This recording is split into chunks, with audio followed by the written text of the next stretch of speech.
Good morning, Tom. How are you? Good morning, Dan. How the hell are you? I'm great. I'm great. I'm doing okay. I'm rehabbing a little bit from knee replacement, but I'm sorry, partial knee replacement. But I don't know how Belichick would list me on the injured list.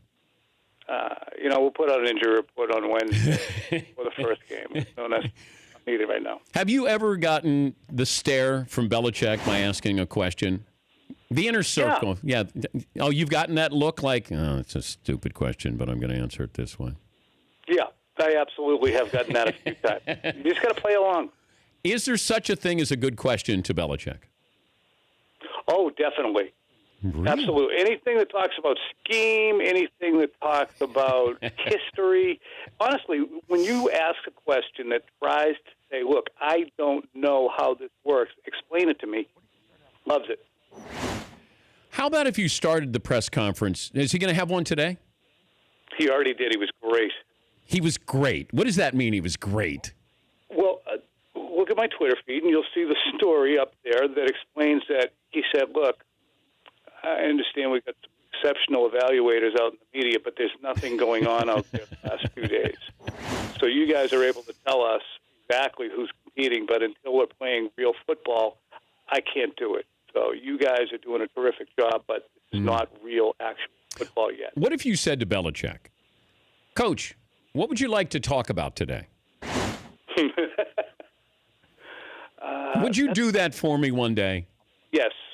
I'll plug whatever you have. I'll mention your name every 5 minutes on the show. But just say, Coach Tom Curran, Comcast Sportsnet New England, what would you like to talk about today? You're making me feel like I'm whoring myself out. Would you do that for me? I would do that service for you, yes. Of course you would. Okay. All right, what is the story in the camp so far?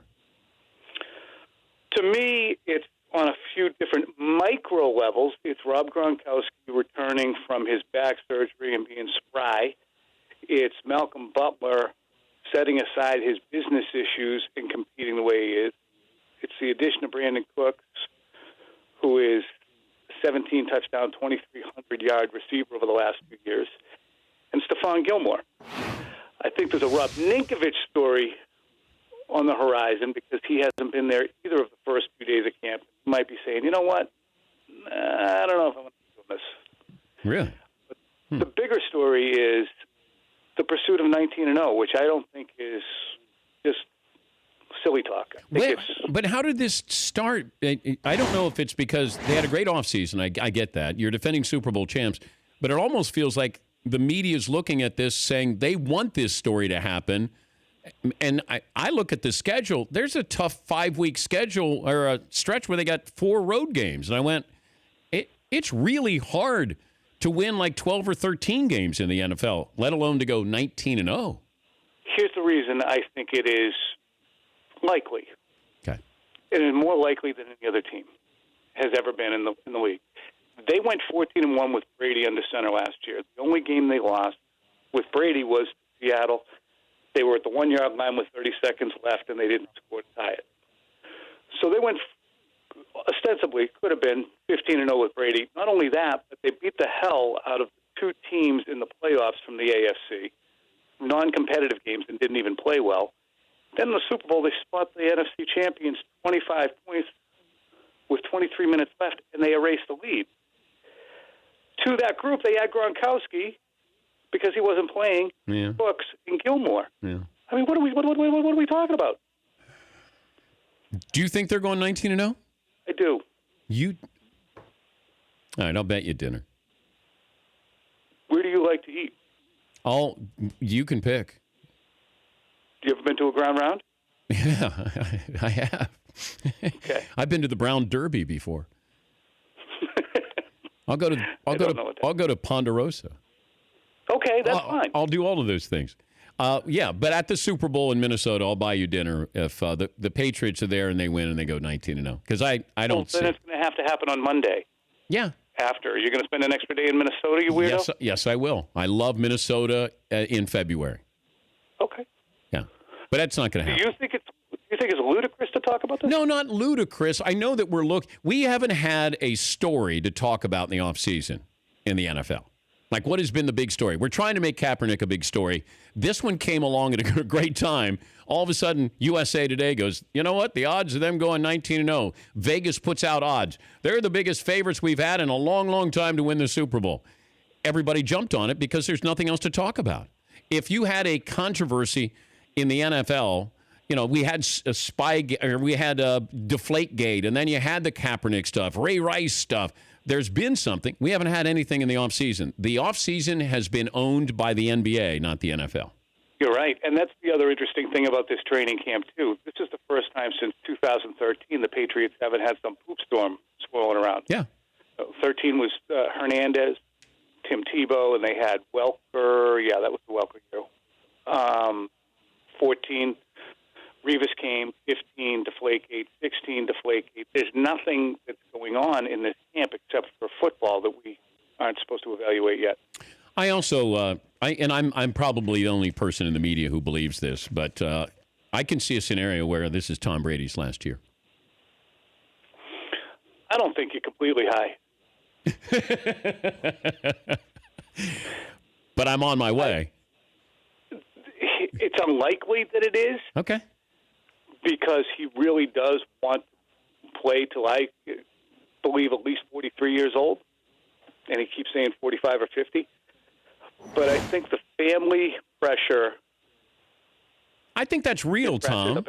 I do too. I think it's real, and I don't know. I think if he wins that Super Bowl and I hand him the trophy, I think he says to me in front of 115 million people, Dan, by the way, you're right. This is it, my final game. Good night, everybody.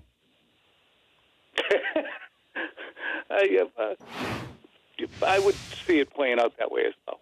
Okay, good. But the reason I say that is you don't know what your family feels like when your kids get to 11, 10, 9, 7.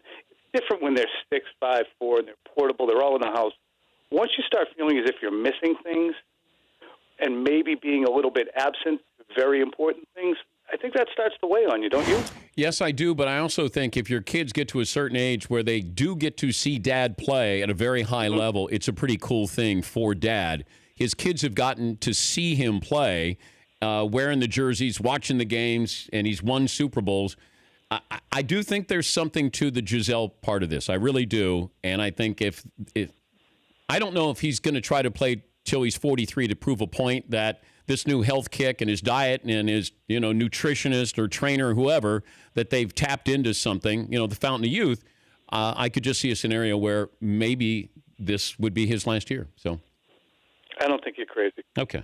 And for the record, I'm not high. Yet. It's early. Wake and bake, Tom. That's what you do. Anything else you want to talk about? No, that's it. Unless there's something else that's on your mind. No, I think the Kaepernick stuff McLovin was talking about a minute ago was interesting, though. Some of the numbers are bastardized, and it is hard to bring a guy in like Kaepernick if he plays well and Flacco comes back and the two of them are competing, and the next thing you know, you have, well, how come we're not putting Kaepernick out there? Mallett's a nice, safe backup. Kaepernick can be, as you pointed out, in Baltimore with the climate. It can be a football distraction. He's too good to be a backup, in my estimation. But do you think GMs and coaches say, I want somebody who's just sort of good enough at that position? Yes. Man. I do. Look, I know. It's crazy. If someone comes available who believes they're a starting player and you bring them in or convince them to stand on the sidelines and watch, at some point you feel, look, I'm not going to satisfy you with the role I have for you. You really want to do this. I also thought it was interesting when Harbaugh said yesterday, we have to find out what his priorities and interests are. I thought that was kind of the most telling thing in terms of going right up to, is he interested in, being a spokesman and an activist, or is he interested in playing football? Yeah, and I do think that's a question that exists. Yes, I think that was the overriding feeling I got yesterday with somebody who spoke to an NFL owner to say his side, his agent, like they haven't pushed the issue of him getting into camp. Maybe Seattle was going to be a landing spot, or maybe Baltimore. It doesn't feel like they've been aggressive with this. They're almost waiting, and it almost feels like the more time that he is viewed as an outcast or sacrificial lamb or whatever it might be, it emboldens, strengthens what his cause has been. If he goes and he gets into camp and he's just a backup quarterback and then people move on from the topic, then maybe there's less talk about what his bigger goal is. And I think there's a concern. Is he healthy? And what is his mindset? Does he really want to be a professional football player? So I think that's happening in real time right now. That's a really good point, because it does, pop the balloon a little bit if somebody hires him. Yeah. As an outcast. Because we move on. This is all generated by sports talk and hot takes. That's all this is. I don't know if America is calling for Colin Kaepernick to get on a roster, but hosts want to stir it up by saying, see, being blackballed. Would your team take him? Why wouldn't your team take him? Isn't he better than your quarterback in Cleveland or the Jets? It's just sort of everybody stirring the pot in a different way, and now we're trying to add another recipe to this, or another ingredient, and it's not happening. We thought it was going to happen with Ravens. Not going to happen, I guess. No, let's talk about 19-0. You know what? Every time I see you, I'm just going to ask you. That's the only thing I'm going to ask you. How do you feel about 19-0? I'm going to ask you how your knee is. And make sure you bring it up to Belichick once again. What is it again? What do you want to talk about, Bill? Hey, Coach, Tom Curran, Comcast Sportsnet New England. What do you want to talk about today? and I promise you, he's going to love that question. It's going to go really well for you, Tom. All right, I will. I think it will go better than you think. Okay? Say hi to the fellas for me, will you? Okay. Say hi to Tom Brady. Done. Okay. That's Tommy Curran at Comcast Sportsnet New England. The Dan Patrick Show, weekday mornings on Audience.